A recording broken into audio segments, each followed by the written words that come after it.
Professor Kaptein, or may I call you Muel? I don't know. So It should even be Muel. Yeah. No professor, please. thank you very much. Thank you so much for joining us. It's a great pleasure, a true privilege to meet you. And on behalf of this group, we're very grateful for the generosity, and this is the right word, the generosity of sharing your precious time with us. We are above all thrilled to be here with you. We know that you receive many invitations, so this only makes us even more grateful. And Professor Kaptein, or Muel, this is a group composed by business and thought leaders of many of Brazil's leading companies and institutions. And under this leadership program, we are debating critical issues every month, not only about the professional life, but also about life from a broader perspective. And on top of that, we have these special sessions with leading thinkers like yourself, who are, our guides, not only to think better, but also to act accordingly. And you don't need introductions, Muel or Professor Kaptein, but for the sake of starting this event in a more formal way, I would like to highlight to all participants that Professor Kaptein is a professor of business ethics, and integrity management at the Erasmus University, Rotterdam School of Management. I've been there. It's a very nice school. And Professor Kaptein wrote or co-wrote 19 books and published more than 60, not 16, peer-reviewed articles in prestigious journals like, Journal of Management Studies, Journal of Organizational Behavior, and so on, Academy of Management Review.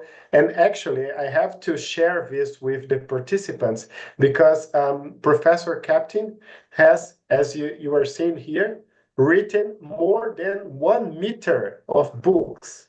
So I don't know anyone that has written so extensively and with, of course, great quality, because he's a pioneer in many things in the fields of ethics. So, and Professor Kaptein wrote more than 100 professional articles, more than 50 book chapters, and he's also an equity partner at KPMG, the Netherlands. And of course, he works and helps organizations in developing and assessing their ethics, integrity, and compliance. So, Professor Kaptein, without further ado, and based on our previous communication by email, perhaps we could start off with a couple of questions that I'd like to ask you, and then we can open for questions from the audience, from the members of our group, whom I also greet and thank very much. So is that okay this way, Professor? Can I start off with some questions? Yeah, I follow you. That's fine. Yeah.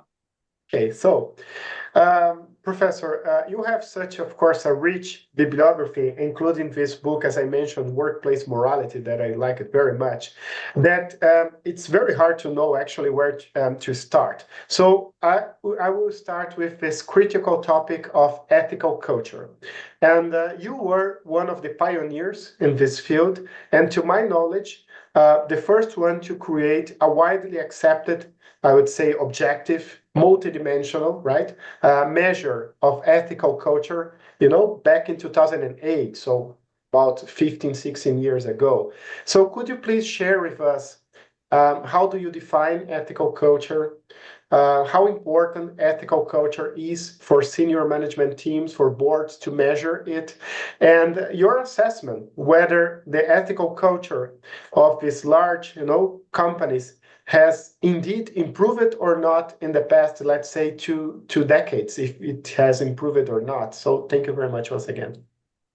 So there are 4 questions in one question, but maybe starting by, why I came to the topic of ethical culture of organizations, and that was when I was a business student. Following courses in strategic management, marketing management, financial management, I tended to support that the goal of organizations is to increase your market share, increase or improve your reputation, improve or increase your financial ratios. But at that time, I also thought about it, but where does that come from? Who has said that those are the goals or the objectives of an organization? So then I found, say, the field of ethics very relevant, because ethics is about, well, what are the responsibilities? What are the mission, the purpose? What should we expect from organizations? So what is desirable? Because, well, organizations are not by nature in our society. So we founded them with a purpose or with a function. So that helped me to discover for myself the field of business ethics. And when you talk about business ethics, is on one end about defining the responsibilities, the values, the principles, the virtues of organizations on the one end.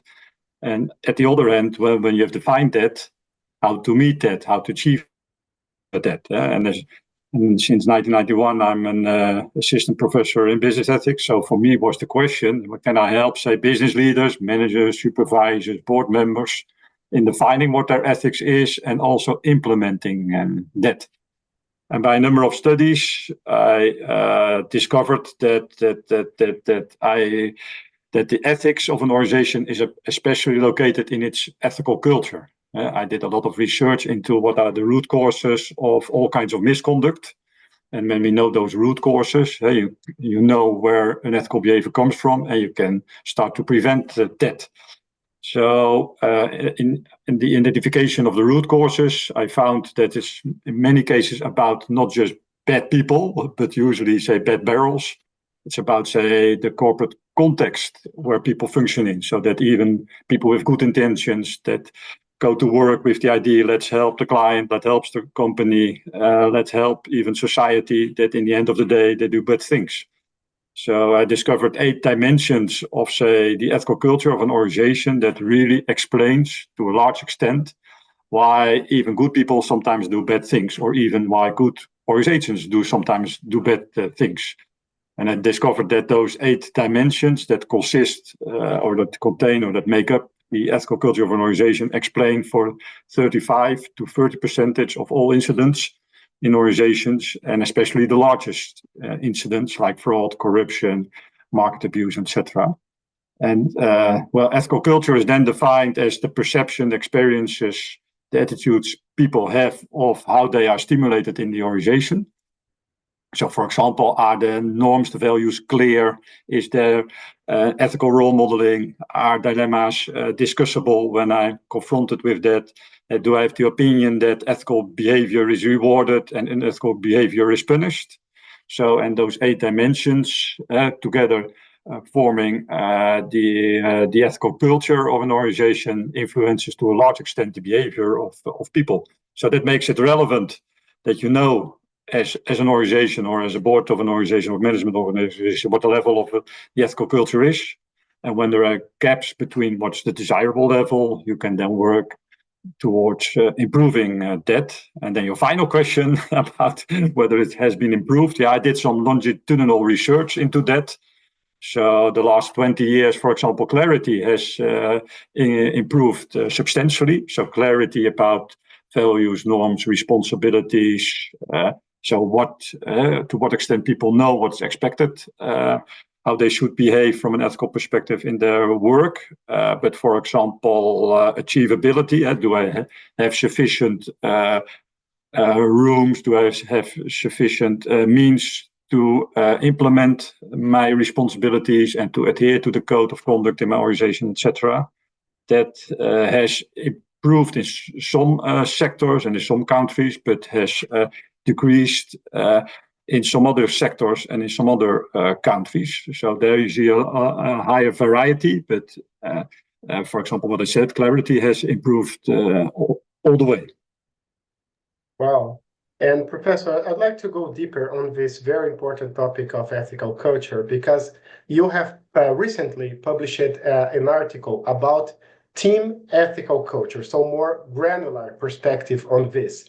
And in this paper, you basically argue that it's important not only to measure the ethical culture of the organization as a whole, but the ethical culture of each individual team within an organization, because it can vary a lot, right? So how can we measure this ethical culture of teams?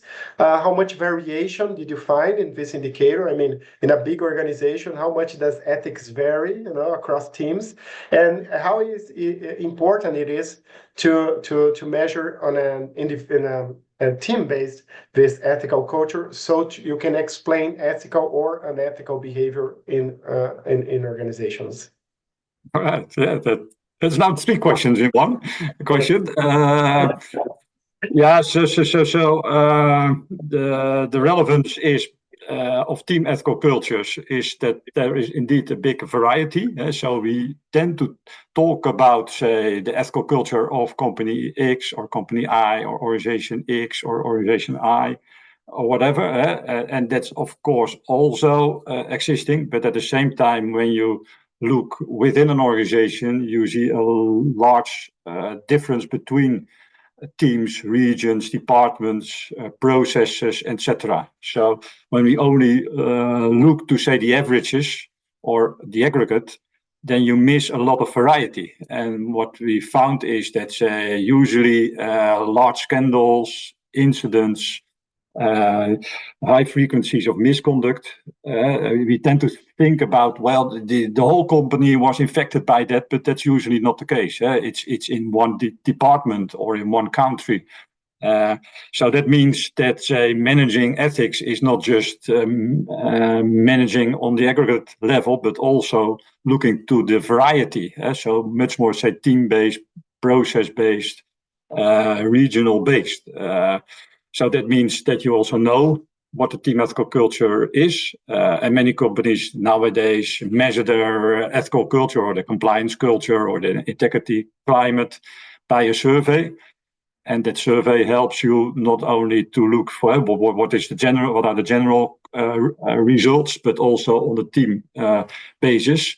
What is, for example, strong in one team, for example, role modeling can be bad in another team or process, or, for example, transparency, whether the people have the idea that their conduct will be visible. That can be good in one team and bad in another team. So it makes it much more possible to tailor, say, all the activities you conduct to implement or improve ethics. And another advantage is that when you do that, say, on a team basis, by a survey, and you present back, say, the results to the team, you make the team and the leader of the team much more responsible. And when you only measure, say, on a company level, well, the expectation is then that the board manage the ethics from A to Z, or from the beginning to the end. Well, you can't manage it all because the ethics is also deep in the organization. So by measuring it on a detailed level, you make also people at those levels also responsible for managing, improving the ethics. And where there's the ethics of the organization, where does that comes from? Yeah, that comes from all the people in the organization. So when you also spread the responsibility, you make the ethics of the organization much stronger than you only do it on the company level.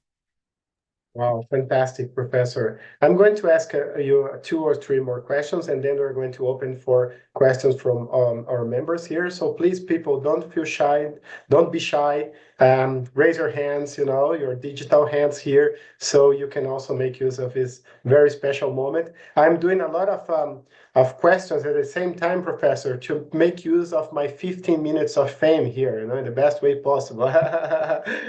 So, Professor, now this is a very interesting question that I'd like to ask you, because you have written in another article titled "A Paradox of Ethics: Why People in Good Organizations Do Bad Things." Because we typically think on the opposite, right? Why people in bad organizations do bad things. So the main idea is that the more ethical an organization becomes, the higher, in some respects at least, is the likelihood of unethical behavior. And of course, this is not very intuitive at all. So could you please share with us why a sound organizational context, which you call the good barrel approach, sometimes can lead to unethical conduct instead of ethical conduct? Yeah, I was triggered by as you already said about my career. I work in the field of ethics for a number of years, and I was triggered by the fact that some organizations were accused of a scandal and then worked on to improve their ethics very seriously. And after a few years, they again were confronted with a scandal, and they worked to improve it. And after a few years, again, they were confronted with a scandal. And we tend to think then, well, they had in the end not the right intentions. But I know some of those companies from within, and I thought, well, it's not about, say, the intentions of the board. It's even that at that moment they had quite a good compliance, ethics, and integrity program. So is there something else that there is, say, a recurring pattern of being confronted with new incidents of misconduct and unethical behavior? And one of the approaches I followed is that when you improve your ethics, there are, say, new mechanisms triggered that puts you more under pressure or puts you more under risk.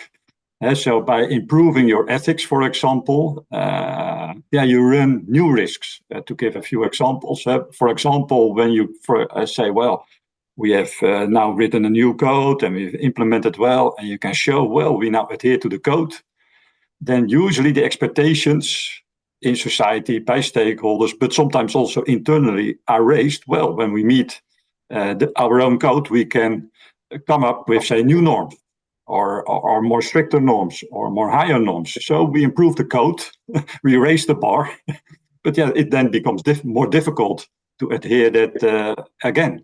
That's, for example, a mechanism, or a mechanism also that for example, you have a very successful ethics and integrity program, and then you tend to think, well, as long as it's successful, we don't change it. Yeah, that's normal. So we don't change a successful ethics program, and you still don't change that until it's outdated. But when it's outdated, it's not that effective anymore, and you will be confronted with incidents. And only when there are incidents, that opens the eyes that we think, well, it was not that good anymore, so let's improve it. So that's a second factor I found. And another factor I, by the way, found, or mechanism, I in the end identified 8 of those factors, is what I say, what you say, the gold digger effect. What I mean with that is, even when you are quite ethical, you have regulators that are, or even internally,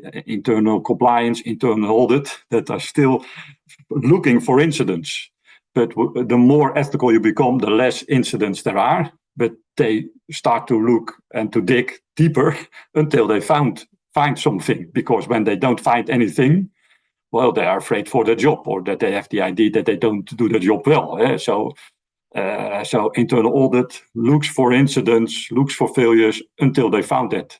Or say the external regulator look for incidents until they found it. So they have to look deeper, more intense, more specific, or whatever. But that's very demotivating for the organization. Whatever we do, in the end, there are always things to improve. And that, well, has a demotivating effect on, say, the ethical culture of an organization, or at least the support of employees. And as a consequence of that, there's a higher risk on unethical behavior. So there are all kinds of mechanisms that are triggered when you improve the ethics of an organization. That's relevant for a board, or people in an organization that are responsible for managing the ethics, that you realize that when you improve, say, the ethics of an organization, what kind of mechanisms are triggered that we also have to address. Well, it's a feedback loop that we don't realize, exactly. right? Yeah. So very nice. So, Professor, I'm going to ask you my last question. I have many others, as you know, but I will stop here with just one more, and then I'm going to hand over to Angela, who is also the coordinator of this program, along with me. Okay, so, Professor, in your book, Workplace Morality, you brilliantly point out that the more one person is measured by a specific number or by a set of numbers that he or she delivers, the more likely he or she will be to engage into a sort of a tunnel vision that will make him or her insensitive, let's say this way, to the ethical implications of its actions. And so unconsciously, the end starts to justify the means. So, and on top of that, we had a great conversation last year with Professor Jerry Biller, who is the author of a book titled The Tyranny of Metrics. And basically, he shows in his book many examples of what he calls metric fixations, in the sense that this may lead to ethical blindness, when you're just focused on KPIs. So, do you see a link between our current obsession with indicators, KPIs, as a sort of a panacea for running organizations and the emergence of ethical scandals or corporate scandals? Yeah, the reason why I like your program, Virtuous Leadership, is that, say, those 8 dimensions of the ethical culture are also 8 virtues. So they are characteristics of an organization. You possess them as an organization or as a team. So you are open, you are clear, etc. So. But Aristotle already said, well, a virtue is always, say, a mean between 2 vices. And we usually tend to think about the absence of a virtue, but you can also be too virtuous. That, for example, clarity becomes that becomes too clear. That people are thinking, well, that is patronization. That it's create too much bureaucracy. Or when there is, for example, too much transparency, in the end, when everything is visible, you don't see in the end at all. So, and I think that's what you also refer to.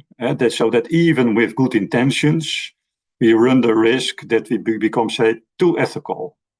So too transparent, too clear, but also, for example, another virtue is everything that has to do with enforcement. That we tend to think, even with all good intentions, that we translate everything in objectives, in KPIs, and etc. So the question is, what's the mean for organization? And sometimes, or even many times, organizations think we have too much of a good thing. So we make a transition back. So they say, well, we are reducing the number of rules or norms or values. We are also reducing the number of inspections, so less transparency, or we are going to remove a lot of KPIs. So sometimes by reducing things, you create more ethics. But at the same time, I think you run especially a risk nowadays as a company that you measure in the end so many things. So the idea is what is not measured is not really relevant.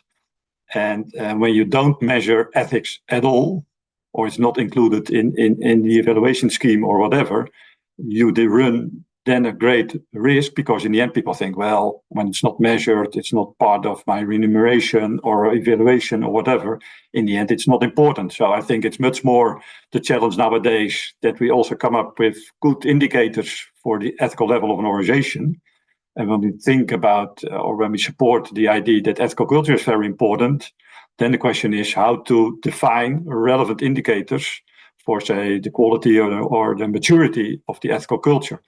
And then also when we support the idea that it's not about the organizational corporate culture, but also, say, the team culture, then the question is, well, can we also, say, include, say, indicators for team ethical culture so that we can reward in the end managers of those teams. And so, and then you come back. You can do that by means of a survey, but also by inspections of internal audit or the compliance function, or in confirmation processes, etc., or controls testing. But in the end, I think it's much more the challenge also to come up with good indicators for defining what the ethical level of the organization is, and how to implement that in and embed that in your planning and control cycle. Thank you very much, Thank you. Angela. Thank you, Professor Kaptein. I would like to hear your thoughts about what's your thought about the relationship between ethical culture and diversity? Because in a lot of scandals that we see toxic ethical companies, and they have lower psychological safety, they have lower collective intelligence, and of course they have lower diversity. So they don't have so many women or ethnic groups or people with disabilities and etc. So I would like to hear what do you think about this relationship? If it is this toxic environment that does not lead to a better and more broader and diverse group to be there, or if we allow them to be there, if the culture will change. And the last thing I would like to add is there's a theory that's called the canary in the coal mine. That's the diversity groups, that they will be this canary, and they're more sensitive than the regular ones, the white and privileged men that are in the top positions and in a toxic environment. So this is a toxic environment for everyone, but the sensitive groups that are the minority, they feel that more heavily and in the beginning. So they go out way before the others. What are your thoughts about that? Yeah, thank you. Well, following, say, my own model in that sense. So diversity is not one of those 8 dimensions. So I didn't found, say, diversity as a factor that explains ethical or unethical behavior in an organization. But what I found were 2 other relevant dimensions of the ethical culture, and it is discussability and addressability. So discussability is especially about, say, is there room in an organization to discuss dilemmas? And from a cultural perspective, do we experience the room to discuss moral dilemmas with my peers, with my leader, with my direct report? So that's everything to do, say, with ethical dilemmas. And addressability is everything that has to do with, say, reporting misconduct, unethical behavior. So that's not about, say, dilemmas, but that's about gray, but it's about, say, black. And those 2 dimensions are relevant in explaining ethical and unethical behavior. And we have replaced that with diversity. And that there is some logic in that, because diversity, we think, when the more diverse a team or an organization is, the more discussability and addressability there is. So the more people can speak up, speak out, speak higher or whatever. But that relation is not always the case. So there are also teams that are too diverse. So there's such a diversity that there is no harmony, that people have no glue, that people that there is no bond in the team or in the department. So then there's a huge diversity, but in the end, no one speak up or speak out or speak higher. So the question is, the diversity should promote, say, discussability and addressability, or put it in a different way, say diversity only works when it leads to discussability and addressability. So in that sense, And so when you implement diversity well, it helps to improve your ethical culture. And then in the end, it helps you to raise signals in an early stage, etc. And then in the end, I fully agree with you. Yes, perfect. Thank you. Anna.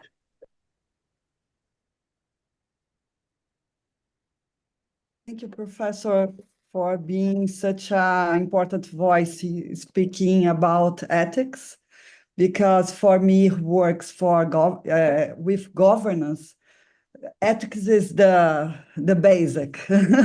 Right. we really see the importance, the value. My question is taking the advantage of Angela's question. We see in US a very important movement called anti-woke, where we have Ford, John Deere, many important companies giving up of diversity and inclusion policies and goals. How do you see this in US, living and having the feeling? I would love to have your feeling, how you see this movement and if it's going to progress or not. And to understand you correctly, you mean with the movement of less diversity or anti-woke? Anti-woke, yes. Anti-woke, yeah. That's a good one, because I see that not just in the US, but also closer by where I live in Europe, that woke has such a negative, say, connotation, while it's very positive. Woke means that you are awake, that you have clear standards, that you raise them, that you try also to open the discussion, so being awake is very important for a good functioning of a society, and also for a good functioning of organizations, and for people in organizations. So say that anti-woke trend or development is really threatening, say, the ethics of organizations. Because when we think we dismiss every, say, diverse opinion as, well, that's woke, well, then it's end the discussion. So I think we should really support, say, the woke movement, and we should combat, say, the anti-woke sentiments. But I'm at the same time, I'm very hopeful, because the woke supporters, we tend to think, well, that are only the NGOs or some citizens that have very strange high standards or whatever, and they are a minority. But what I learned from many companies, that within their company or within their organization, there are also people with very diverse or expectations, or that they want to address all kinds of social issues of injustice, etc. And that from within there is another, say, development in organizations. And when there is a scarcity of people in organizations, boards of organizations have to listen to their own employees, because when they don't listen and people leave the organization, well, they have another problem also. So in that sense, I'm very hopeful, but at the same time, it's let's hope that the anti-woke trend will diminish soon. Very good, Professor. Thank you, Professor. Can we take a picture before Patricia's question, please? Picture of whom? Yes, all of us, our group. Oh, all of us. All right. To register. Yeah. Oh, not a selfie. 1, 2, 3. Let's see if it is good. Yes. Go ahead, Patricia. Okay, thank you very much for this session. I've studied you so much. I work in compliance for multinational corporations, especially American ones. We see more and more behavioral science being discussed in compliance programs? And how is your experience looking at companies over time?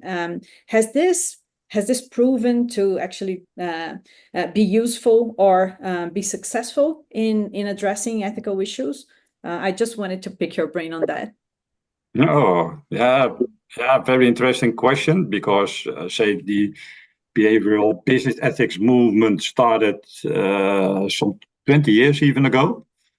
So from the idea, and that is consistent with the idea that say an ethics program is not only successful when you have, say, the right components, the right instruments in place, but you should also say really understand first what triggers, what motivates people, and based on that come up with interventions.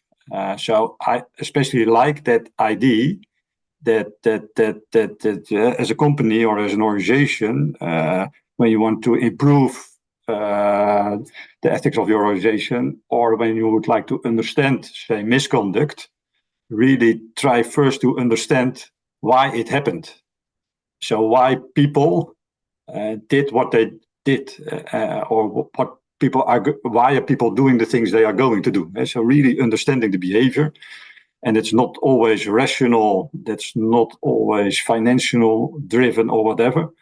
And I see that movement also, say, in many organizations throughout the world, that say the compliance function or managing ethics from the board perspective is not just behind your table, come up with all kinds of interventions, but first of all, listen very well to what motivates people, or really first understanding well what triggers, what drives people, and based on that come up with, say, interventions. And that is, I think, the second leg. So first, understanding behavior very well, and secondly, the other leg where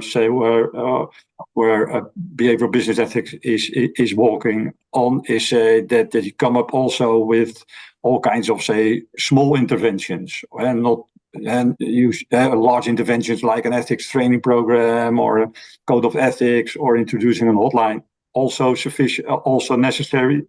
But at the same time, sometimes it's also about, say, nudging people or triggering people in a very small way. For example, when you have a meeting, just the first 5 minutes, read one paragraph out of your code of conduct, for example, or do a check-in, or all kinds of other small interventions that can also stimulate people in behaving in an ethical way. So in that sense, they're very promising. Some organizations already have, say, a behavioral ethics team, so that they have really, say, a sociologist or psychologist in the compliance department, because, well, they have learned for that. Maybe you are yourself also someone with that background, and also in say the audit function, you have now also behavioral auditing, so that even the third line, the auditors also not look to say the hard controls, but also to the soft controls or ethical culture, so that they're also, say, in the field of auditing, increasingly people with a behavioral background employed, and even also by regulators. So you see much more support for, say, the behavioral perspective in the ethics and compliance of organizations. So that's, I think, very good, very promising for the future. Thank you very much. Fantastic. And Olga, I think Olga was going to ask you a question. Where is she? Yeah, for example, to have one intervention, by the way, is that so just that there was a picture taken. That was already also a nice intervention, or a nice nudge, because what is happening when a picture is taken, that everyone laughs and everyone smiles, etc. So you get another mood in the session. So that's just a very simple intervention with a huge impact. This was intuitive, not strategic, but yeah, the effect was the same. Fantastic. Yeah, fantastic. Yeah. Olga, where are you? Hi, Muel. How are you? It's a Hello. pleasure, an honor to be in front of you. Your thoughts are admirable and give us a lot of inspiration to continue in the fight to do what is right. But my question is, taking the diversity that we are talking about diversity, I would like to focus on diversity of thoughts. No, I believe that many of the crises, scandals that happen all around the world, recently and in the old past, have maybe often been caused by the lackness of diversity of thought, much more than by the lackness of diversity of other things or minority representation and so on. So with that in mind, I would like to ask you and get your thoughts. How can you pretend that we are investors? No, how would we or how can we measure the existence of lack of diversity or the presence of diversity of thoughts inside the company?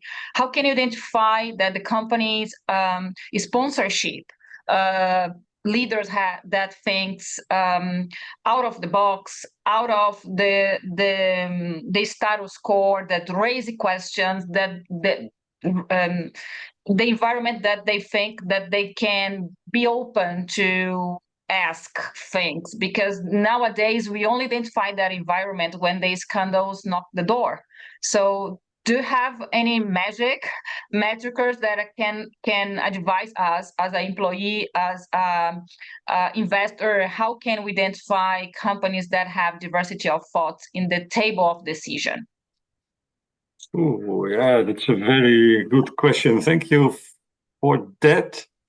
So on the one hand, say diversity of thoughts is part of the way I define the ethical culture of an organization. So diversity of thoughts is addressed in the ethical virtue of discussability. So discussability means when I have an opinion about a moral opinion about something, can I share that? Do others listen to me, or I'm even invited to share my opinion? So that's even one step further. So say discussability of moral thoughts is a very important component. I can even put it stronger. It's one of the 8 dimensions, discussability, but in many organizations, it's the most important dimension. So it's the highest correlation with, say, ethical and unethical behavior. So when you improve, say, discussability in an organization, you get the best output of that. So it's I tend to think at least that's addressed in the model on the one hand. Well, the other hand, then it's also you can also measure that by surveys, by inspections, etc. And then especially it's not just about means, but also about outliers, because that was already indicated by one of the previous questions. So it's not about the mean, but different opinions. When only 10% of a group has the opinion that the rest of the group doesn't listen to us, our leader doesn't listen to us when we raise issues, we have never heard about that again, etc., etc. Well, that is then also a risk. But I see, I'm optimistic in that sense, also all kinds of interventions by organizations to, say, improve that. And that's maybe regarding the woke or the anti-woke discussion we had. Nowadays, I see many organizations implementing an ethics committee. So an ethics committee that they address on a regular basis every 2 or 3 months, relevant ethical dilemmas with a selection of people and in all and with all in a good situation, with all room to address that and discuss that well. You see also more and more organizations having, say, stakeholder dialogue.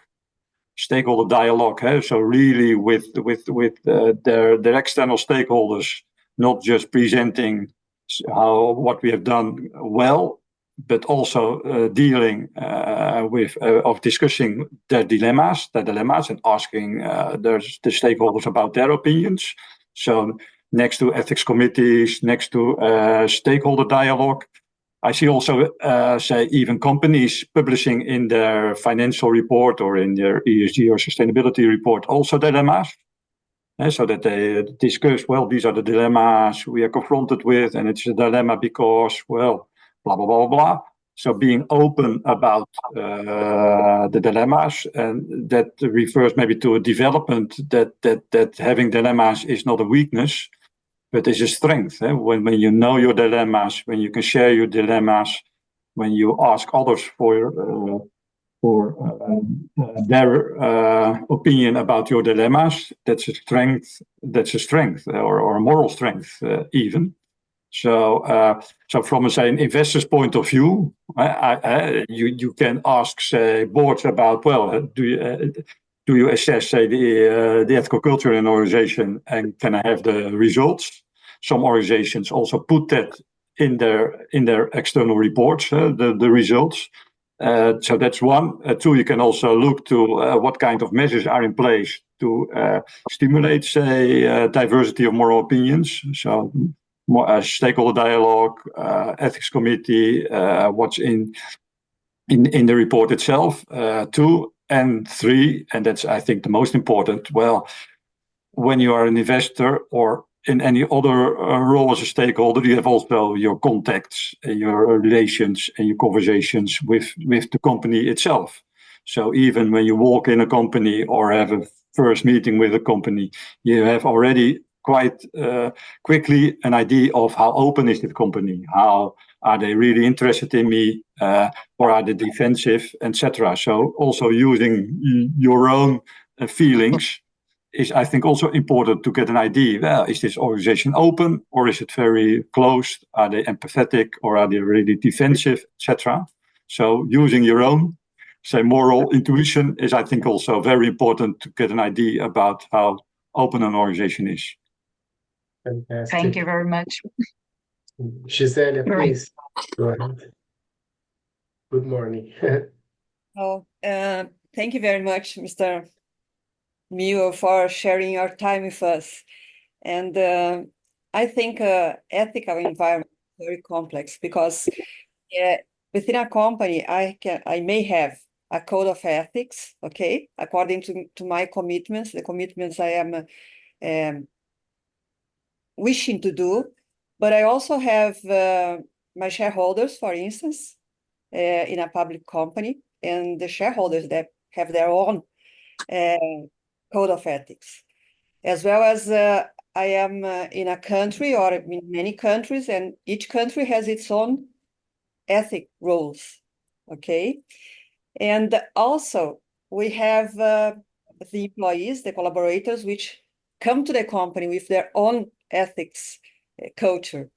Have you seen this long time that you work with ethics, companies that have the code of ethics, the commitments that they make in their code of ethics as an element to select people to work in this company? Yeah. Indeed. Exactly because of the reasons you just told.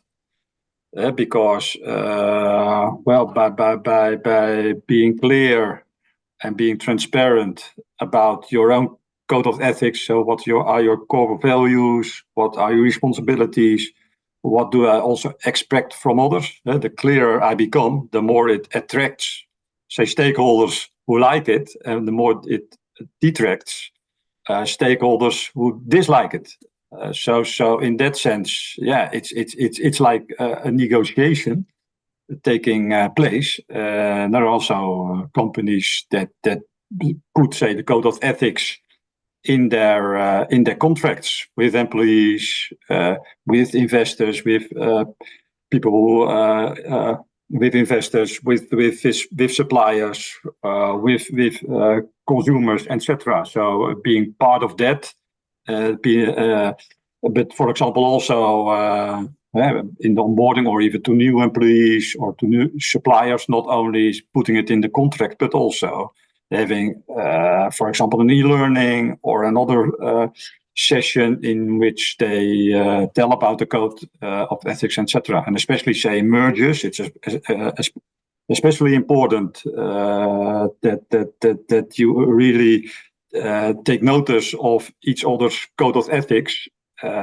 That there is a fit, because otherwise, when there is a disfit, well, you're in the risk that the merger will be a failure.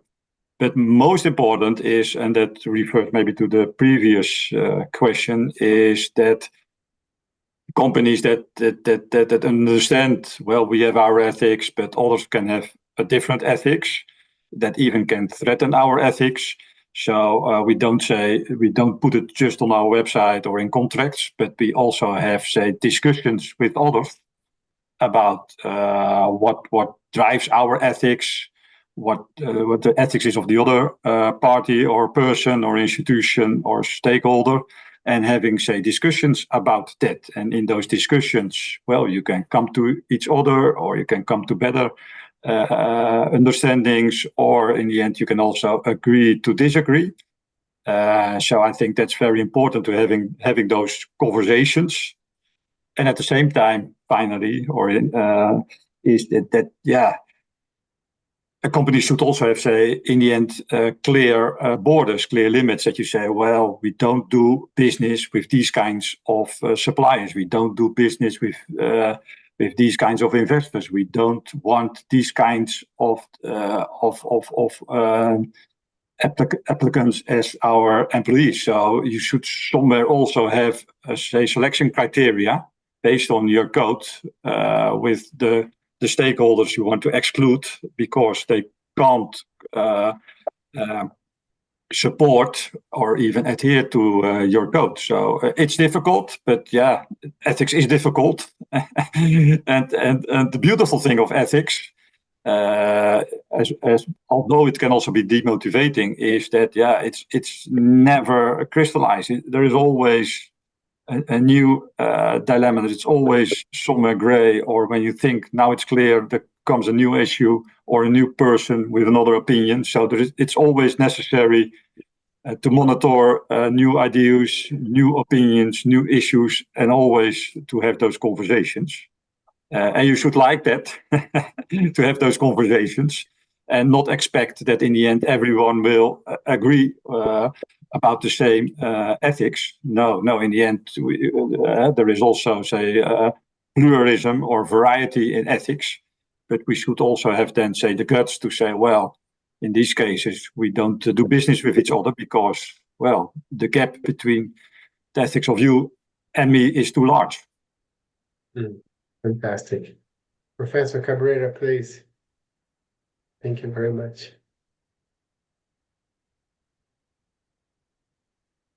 My dear Professor, when we have the opportunity to have a conversation with a wise man like yourself, it's very interesting to ask about your perception, not what you are writing, not what you are publishing, but your perception about the future.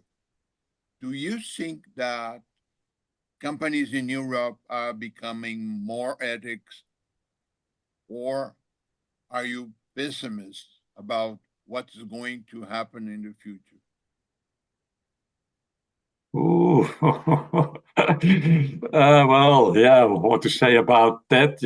Well, let's start with my own virtue, and that I'm an optimistic person, and I think you should be that in order to educate students, because when you are pessimistic and you think, well, all the students will be corrupt and deviant, and bad in the future, why should I educate them? Or when I help organizations, it's also from the idea, well, it can improve it, or they can make a difference, and etc.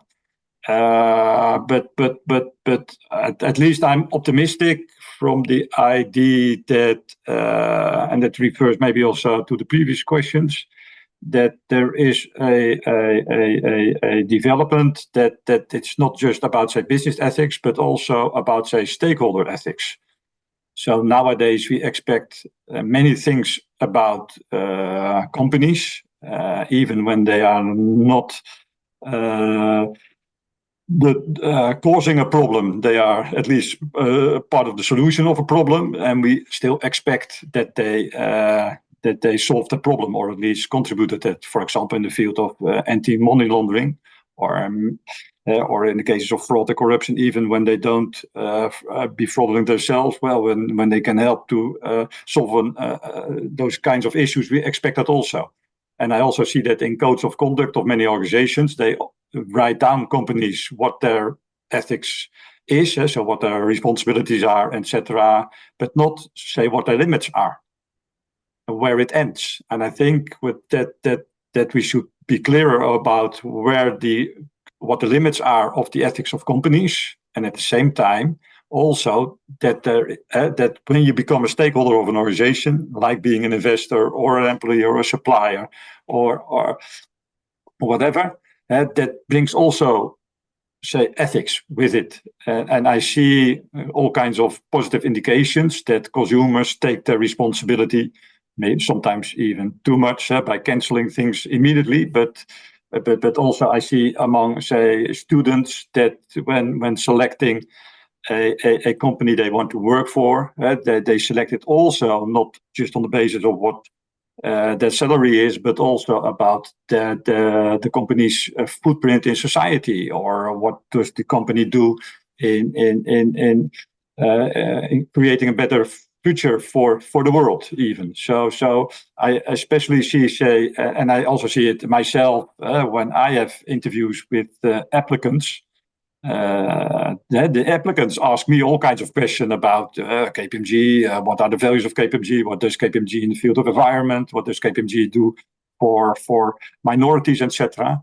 So I think increasingly, but only not, say, among young people, but also about investors, also about, say, suppliers, consumers, that they're more interested in the ethics of the company.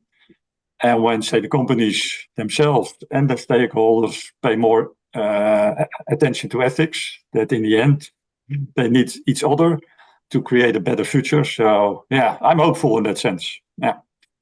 Fantastic, Professor.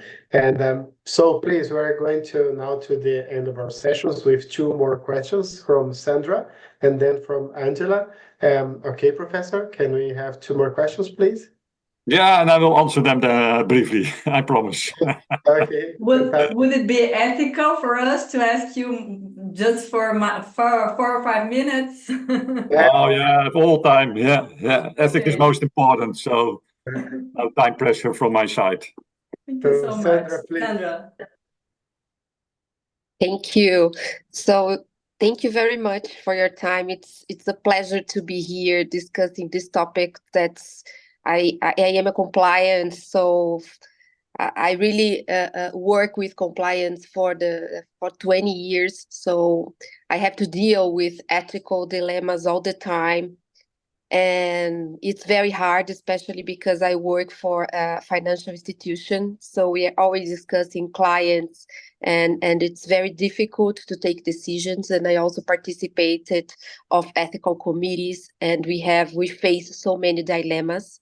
But my question here is regarding when we are in the board, and the board had to choose between what was legally permissible and what was ethically right. So it's very difficult. How is your view? How does the board balance this responsibility, especially thinking about the stakeholders? So it's something that, in my understanding, it happens a lot. We always discuss that. I'm very interested to see your view about it. Thank you. Well, thank you, Sandra. So we are not partners in crime, but partners in ethics, so that we share the same challenges and responsibilities and work field. What I see is what makes a difference when say not the dilemma between, say, compliance or ethics versus commercial targets is on the board table. But I see that their eyes are opened when someone brings in another perspective. And usually that is a simple question like, yeah, but can you explain it to your grandchildren, for example? Or when we look back in 5 years' time on the decision we are now going to take, can we then be confident that we then have a clear conscience, for example? Or when we take this decision, are you then going to explain it to whomever is damaged by the decision? So by introducing a simple question, sometimes, say the moral conscience is opened. And that's, I think, one way. At the same time, boards are so under pressure. The expectations are so high. Every minute is planned in the boards about what to discuss, with all kinds of preparations in documents, sometimes 80 pages, etc. So the challenge for boards is that they create room to listen to themselves. I sometimes meet boards and that they say we are always busy with listening to everyone else, but not to listening to ourselves or to what's my opinion. Even when I'm at home, I need to do this or that or whatever. I'm always busy. Everything is planned with hardly any time in between to think about. So I think that's a big risk, that there is no room to think about what's really my opinion, what bothers me. So creating room is, I think, very important to help boards in the end to take the right decision. Thank you, Professor. Amazing. And the last question is from Vania Bueno. She's not with a good connection, so she left the question in the chat. So I'll read it. She asked about innovative culture and ethics. So she asked Waldemar Zeiler, the leader of one of the most innovative hubs in Germany, what's the formula for this innovative culture? And he promptly replied that in his experience, he had discovered two essential elements: diversity and conscious communication. He explained that diversity without communication that allows people to connect in a positive and open way only leads to chaos. In your research, what place does the quality of communication hold in an ethical culture? Does that lead with this discussability that you mentioned before? Yeah, exactly. Yeah. But also say the communication of the norms, the values. And also the rules. So values, norm. So when you want to create an innovative culture, then say innovation or being innovative should be one of your core values, I think. So you should communicate that well. But also another dimension is, for example, enforcement. So when innovation is very important for you, you should also reward people for being innovative, etc. So I think all 8 dimensions can be applied to innovation, and say all 8 ethical culture dimensions have a communication element in it. So, for example, role modeling only works when it's communicated to people. So when I want my people to be innovative, I should be, as a leader, not just being innovative myself, but also make it clear to people that they see that I am also innovative, so that I'm a leader in innovation. So so all 8 dimensions in that sense communicate then the importance of innovation. So I think that creating an innovative organizational culture, well, all 8 dimensions should be in place. So to give you one example, in the EdTech, for example, achievability is also one of those dimensions. So when organizations say to their people, well, you should be innovative, and it's a core value, and the leader is very innovative, and innovation is very important to grow and to become bigger or having more impact, etc. But at the same time, people have the idea, well, yeah, but there's a high time pressure to meet all kinds of deadlines, or I want to be work on innovation, but there is no office room to come together to think together with each other about new opportunities or whatever. So there is a lack of achievability. Well, there then in the end stops and causes, say, the failure that in the end there is no innovation or less innovation. So they all 8 should be in place to really create innovation. Wow, fantastic. Yeah. Well, Thank you so much. folks, this was a very, very rich and insightful conversation, Professor Kaptein. I've tried Muel, but I didn't manage to, so the next time, hopefully I'll manage to do it. So on behalf of this group, Muel, I'd like to deeply, deeply thank you once again for your generosity, of taking your time to be with us. And I'm not going to say this was a once in a lifetime opportunity, because we have, the hope to listening and learning from you once again in the future, hopefully. And so it was a memorable occasion for everyone.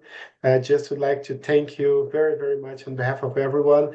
And so thank you. And your work is very, very important. It's been quite inspiring and useful, and for many, many people everywhere, as you see here in Brazil as well. So thank you. Thank you so much, Professor Muel. Thank you so much. Yeah, thank you all for the room and opportunity, and also for the great questions, and also all the best with your program, and also being virtuous in your own organization. Thank you. Thank Bye-bye. you. Bye-bye. Bye-bye. Nice to see you. Thank Bye you. bye. Thank you. Bye-bye. Have a great day. Bye bye. Thank you.